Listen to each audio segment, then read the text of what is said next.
Ni siquiera alcancé a colgar el chal después del entierro. La casa todavía olía a las flores que la gente había llevado los pétalos ya marchitándose en los jarrones sobre la mesa. Estaba parada en el comedor, tratando de no derrumbarme, cuando Grimaldo empujó un montón de papeles por la mesa como si estuviéramos cerrando un negocio cualquiera. «Firma o te vas», dijo con voz plana. Dalia estaba atrás de él, con el celular en alto, la lucecita roja, grabando como si fuera un dedo acusador.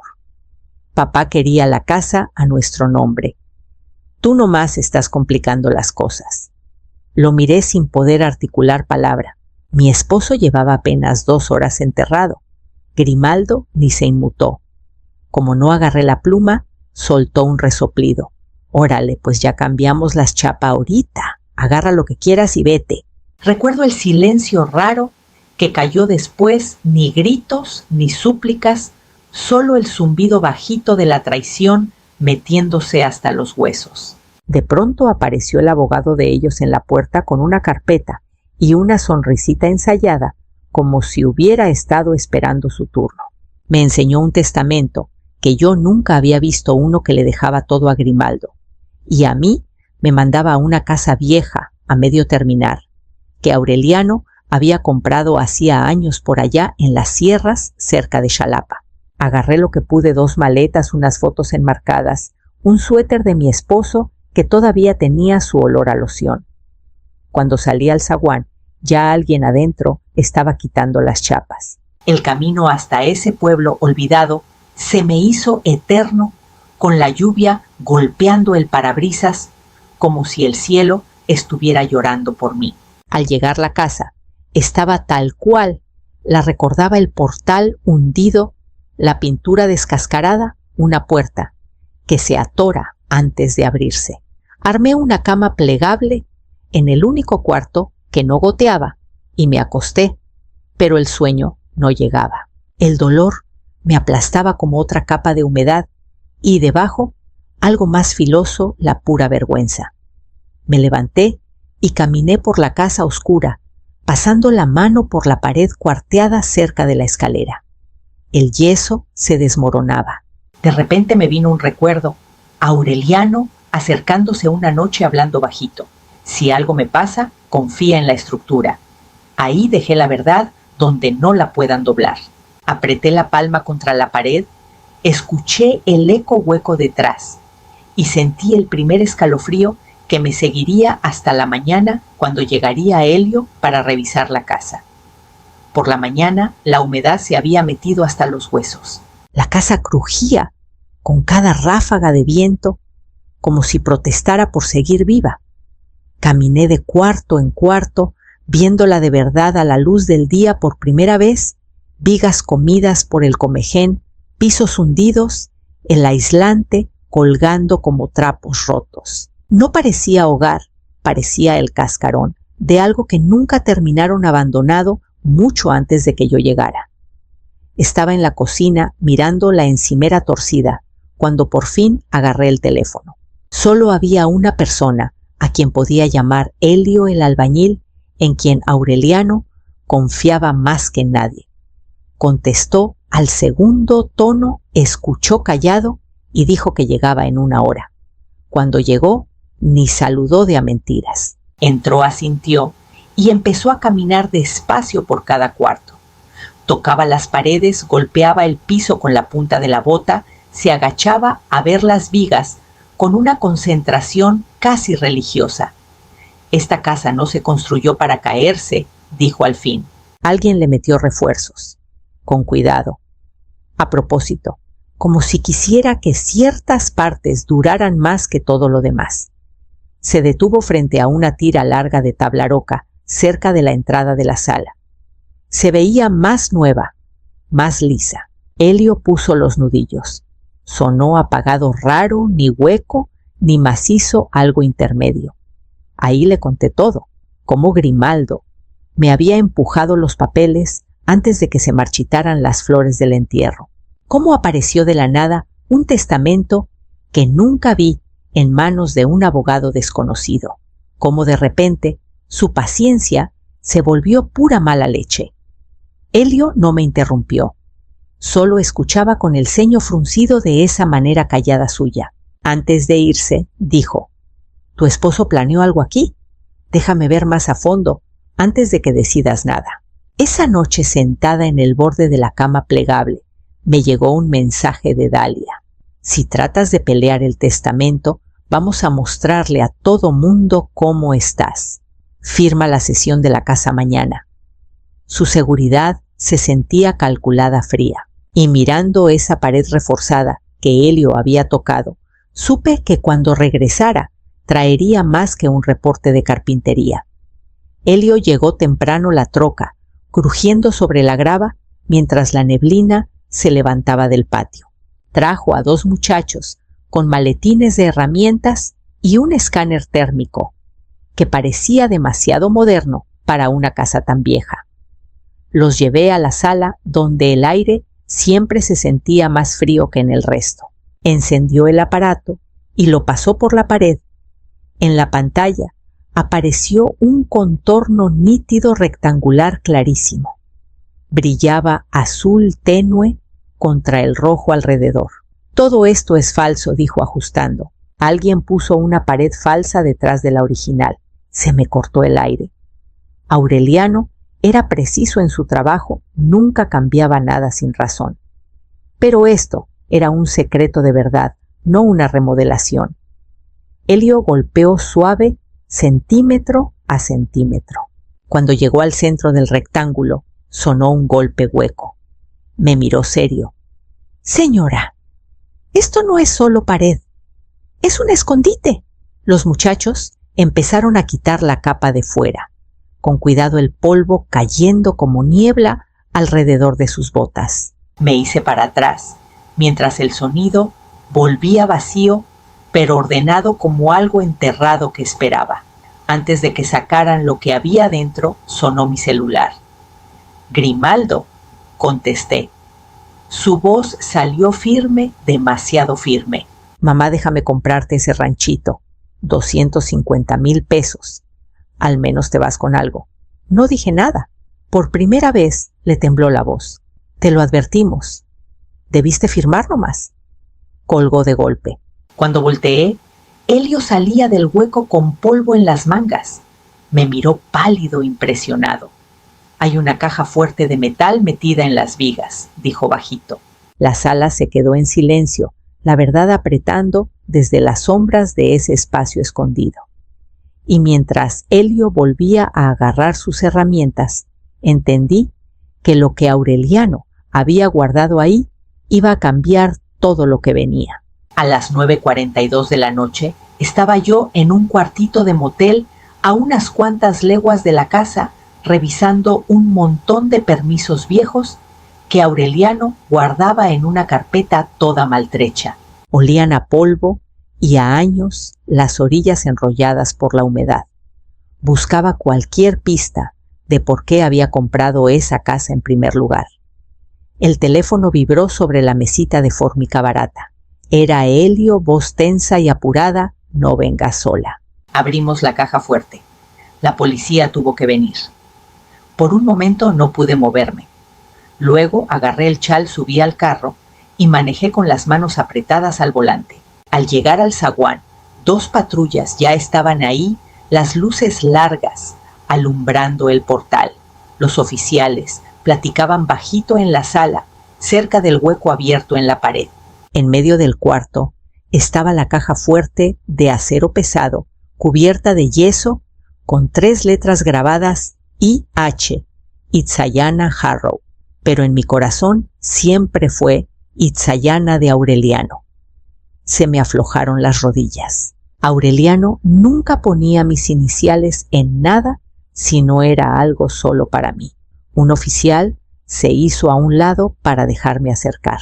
Adentro todo estaba ordenadito con cuidado, un testamento escrito a mano de 6 meses antes de que muriera.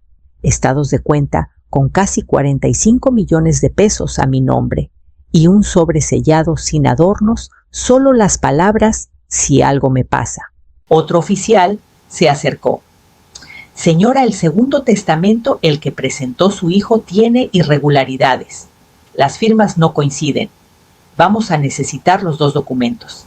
Asentí, aunque la sala se sentía lejana, como si me viera desde afuera de mi propio cuerpo. Con dedos temblorosos, abrí el sobre. La letra de Aureliano cruzaba la página firme y oscura. Me presionaron. Quieren el control. Si después de esta fecha aparece mi firma en cualquier lado, no es mía. Las palabras se me empañaron. Me dejé caer al piso, apoyando la palma en la madera fría para no perder el aliento. Los oficiales se apartaron dándome espacio. Aureliano lo sabía. Temía algo que no podía parar, pero encontró la forma de dejar la verdad de pie mucho después de irse. Mientras los oficiales preparaban sus reportes, me quedé sentada mirando los papeles, sabiendo que este hallazgo no se iba a quedar encerrado entre estas paredes por mucho tiempo. Por la mañana, el susto de la noche anterior se había vuelto un dolor sordo detrás de las costillas. No dormí, solo anduve entrando y saliendo de pensamientos inquietos, mientras el cielo pasaba de negro a gris. Cuando sonó el teléfono, pensé que era Helio o algún oficial. Era un buzón de voz de Grimaldo. Su voz sonaba casi tierna, ensayada. Estás confundida, mamá. Si sigues empujando, vamos a tener que pedir una evaluación de competencia. Lo escuché una vez, luego otra, tratando de entender cómo el muchacho que crié se había vuelto alguien que usa la preocupación como arma. Antes de que pudiera ordenar ideas, llegó otra notificación, un post de Dalia. Decía que yo andaba batallando, que el duelo me había dejado sugestionable, que la familia estaba haciendo todo lo posible por apoyarme. Los comentarios llovieron desconocidos, dando condolencias, conocidos preguntando si estaba manejando bien las cosas. La vergüenza me cayó como una ola lenta y quemante. Híjole, que dolió en el alma. Esa tarde fui a la oficina del registro civil a entregar los documentos que me dieron los oficiales. Mientras hacía fila, una empleada, alguien que conocía de años, se acercó y me dijo, bajito, el abogado de tu hijo ya presentó la solicitud de evaluación de competencia, nomás para que lo supieras. La habitación se ladeó un segundo. Le di las gracias y salí a tomar aire. La evaluación formal estaba programada en unas horas. Me senté frente a una clínica certificada que hizo preguntas calmadas y medidas. No tardó mucho. Cerró la carpeta y dijo, «Está usted completamente competente, señora. Que me validaran no quitó el ardor». Esa noche, Helio pasó por el motel después de oír los rumores que corrían por el pueblo. Se paró en la puerta, manos en la cintura, ojos llenos de convicción tranquila. «No te estás imaginando nada», dijo. «Tu esposo reforzó esas paredes por algo. Quería que encontraras la verdad». Su certeza me calmó de una forma que no esperaba. Al día siguiente, junté todos los papeles en una carpeta y llamé a una abogada que me recomendaron Genesis Row. Revisó todo casi una hora antes de levantar la vista. «Puedo pelear el testamento falsificado», dijo, «pero prepárate. Ahora van a pelear más duro». Asentí sintiendo algo adentro que se movía chiquito, pero firme, mientras me preparaba para lo que Grimaldo pensara hacer después. El juzgado de sucesiones del condado era más chico de lo que recordaba, un salón angosto con alfombra gastada y bancas de madera pulidas por manos inquietas durante décadas. Grimaldo entró con paso seguro, como quien sabe que ya ganó. Su abogado impecable, en traje a la medida, iba a su lado. Atrás venían unos cuantos, que apenas reconocí, vecinos conocidos con caras alineadas en aprobación. Dalia entró última, apretando carpetas contra el pecho, susurrándole algo filoso a Grimaldo que lo enderezó aún más. Génesis y yo nos sentamos en la mesa de la defensa.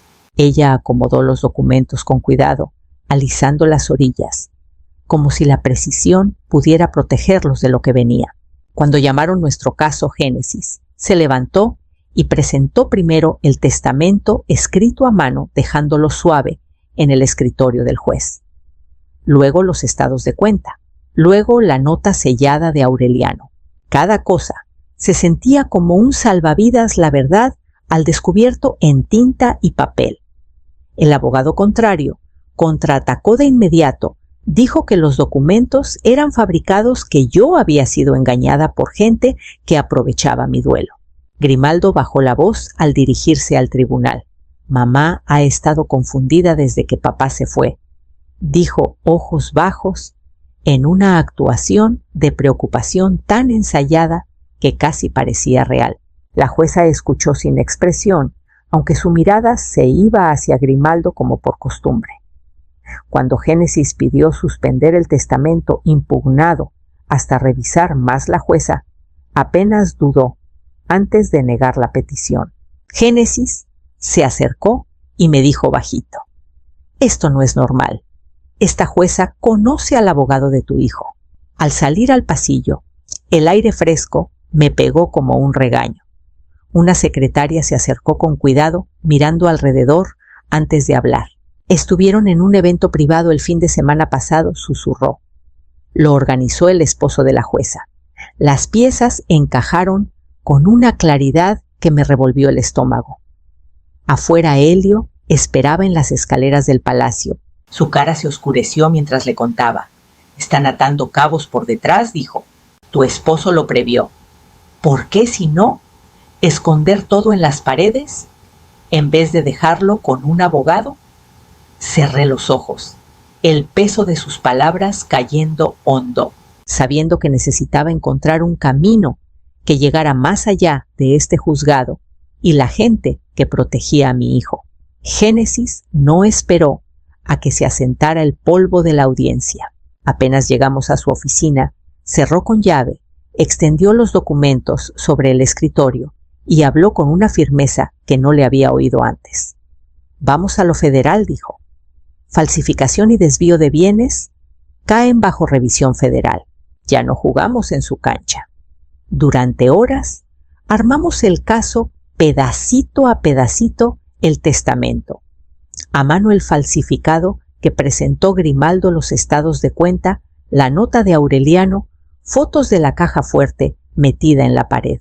Helio llegó con sus archivos, medidas de las vigas alteradas, diagramas de la pared falsa, cronologías de los refuerzos que Aureliano había hecho años atrás. Al atardecer, todo estaba escaneado, catalogado y enviado a un investigador regional. La carpeta, que salió de las manos de Génesis, pesaba más que cualquier documento que hubiera cargado, como si llevara no solo hechos, sino todo el peso de mi matrimonio y su desenlace. Una semana después, llamó un hombre Huáscar Callister. Voz medida, profesional, con un filo de claridad que me hizo enderezarme solo de oírlo. «Estamos viendo un intento coordinado de apoderarse de tus bienes», dijo. «Tu esposo documentó todo». Sospechaba presión. Huáscar llegó al día siguiente. Caminó por la casa despacio, estudiando las paredes, siguiendo las costuras, donde agregaron la capa extra. Helio le mostró cómo los refuerzos se hicieron en la estructura años antes, no a las apuradas. «No fue en pánico», dijo Huáscar. «Tu esposo lo planeó a fondo. Quería que la verdad se conservara, no importaba quién tratara de enterrarla. Mientras trabajaba mi teléfono no paraba mensajes de Grimaldo: no vas a ganar. Deja de fingir que no es por orgullo». Posts de Dalia en páginas locales diciendo que yo era inestable, manipulada, vengativa. La gente tomó partido rápido. Algunos me defendieron. Otros repetían sus palabras como si fueran evangelio. Huáscar revisó lo último y cerró su carpeta. «Tus contactos locales están comprometidos», dijo. «El Tribunal Federal va a ver la evidencia sin ataduras locales». Por primera vez desde la muerte de Aureliano, algo adentro se asentó. El suelo bajo mis pies se sintió real otra vez, y supe que los siguientes pasos me alejarían del control de Grimaldo más de lo que él imaginaba. El Salón Federal se sentía más frío que cualquier lugar donde hubiera estado. Paredes altas, luces fuertes, silencio pesado.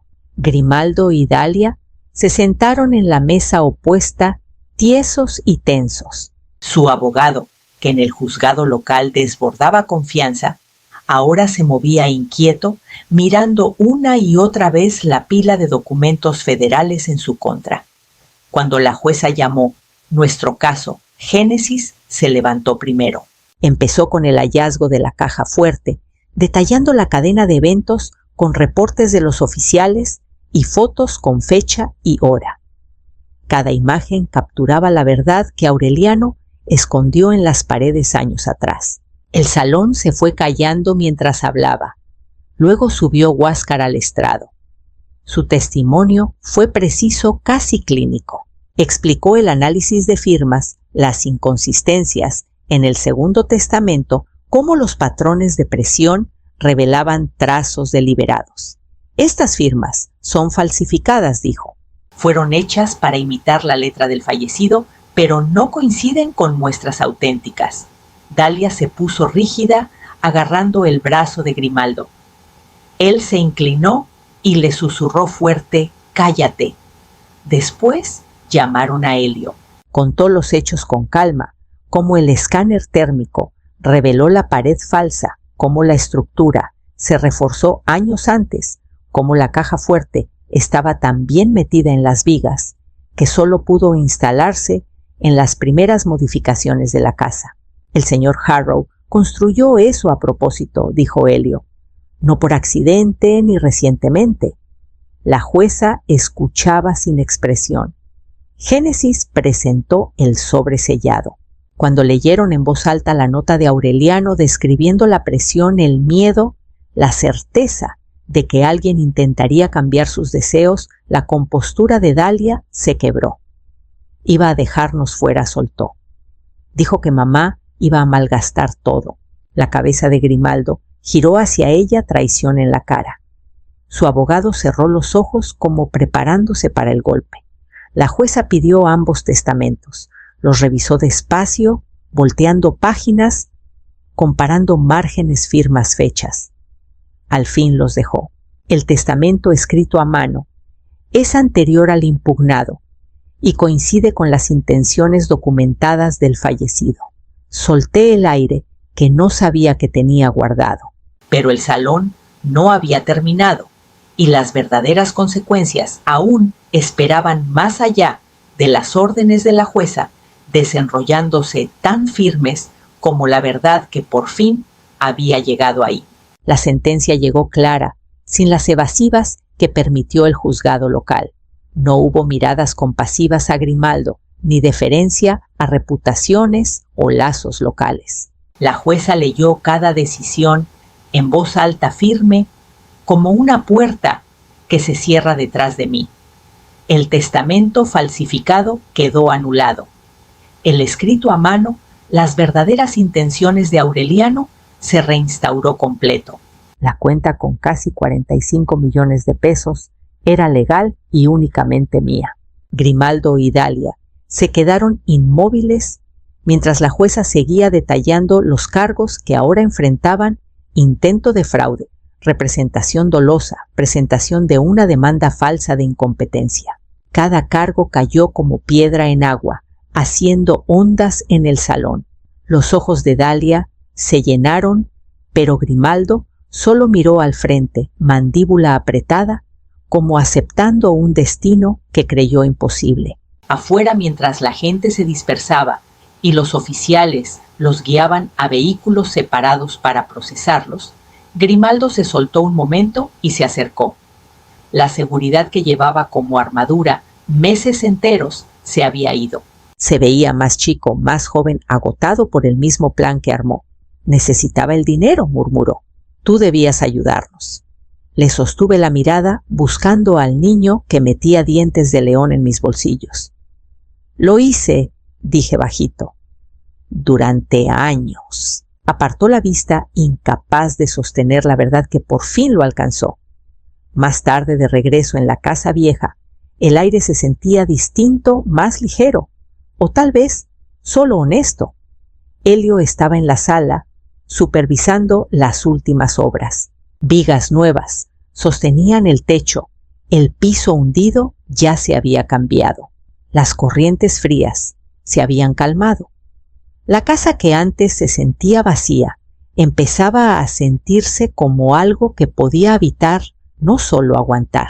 Caminé hasta el estante que pusimos cerca de la escalera y coloqué la caja fuerte ahí, no para recordar la traición, sino para honrar la confianza que Aureliano tejió en acero y estructura cuando supo que tal vez no estaría para protegerme. La victoria me envolvió como marea mezclada fuerte necesaria, pero trayendo debajo una forma más clara de duelo. La justicia no arregla la sangre y la verdad no borra lo hecho. Me quedé en la casa callada, tratando de entender qué sería reconstruir ahora que todo lo que creía saber había cambiado. Elio puso el último barandal con un clic suave y retrocedió a checar la alineación. El sol entraba por las ventanas nuevas, bañando el cuarto de una forma que hacía que toda la casa pareciera inhalar después de años quieta. Por primera vez desde que llegué, ya no se sentía como lugar esperando desastre. Se sentía como algo despertando.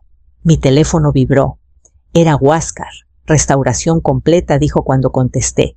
Tus bienes están seguros. Los cargos van a sentencia. Su tono tenía la calma final de quien cierra un expediente, pero para mí marcaba algo más hondo, el fin de los meses frenéticos defendiendo de mi propio hijo.